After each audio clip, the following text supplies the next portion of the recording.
Hello everybody, this is a tutorial for my Year 12 Math Methods students. Now, the subject of this particular presentation is sums and products of functions. And it's mainly out of exercise 1D from chapter 1 in your book. Now, we've got two functions here, f, which is equal to the square root of x plus 2, and g, which is equal to the square root of 4 minus x. And if we add these two functions together, I'd have x plus 2 plus 4 minus x. So whereabouts is the domain for the combination of these two? If x plus 2 was greater than 0 and 4 minus x was greater than 0, we'd have a notion of what x values we could put in and get a value out. So if I solve this inequation, x would have to be greater than negative 2. And if I solve this inequation, and I wrote it the other way around, x would have to be less than 4. So my function, f plus g of x, is defined when x is greater than negative 2, but less than 4.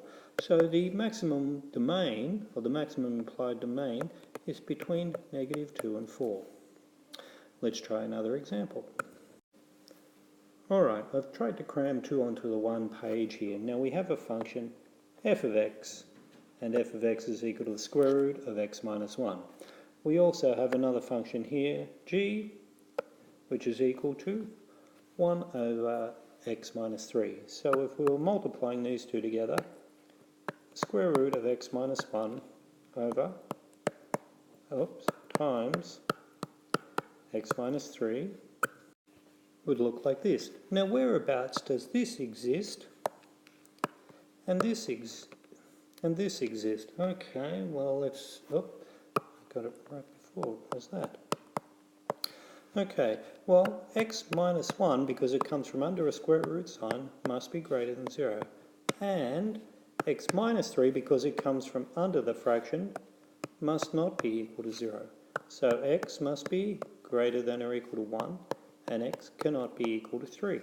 So therefore the domain would have to say was from 1 up to infinity, but not including 3. Now, if we did the same thing over here, we'd end up with a function that looked like this. Now f is equal to the square root of x minus 1 plus that.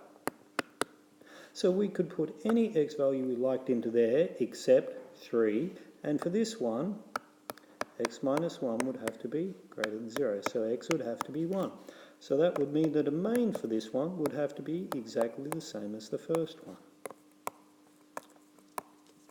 Because we're only x, or the function is only defined if we have an x value from 1 up to infinity, not including 3. If our value is 3, we're going to get this one to be undefined. And if our value is less than 1, this one will be undefined. So we can only have x values between 1 and up to infinity, but not including 3. Well, I hope that helped, and I'll see you in class.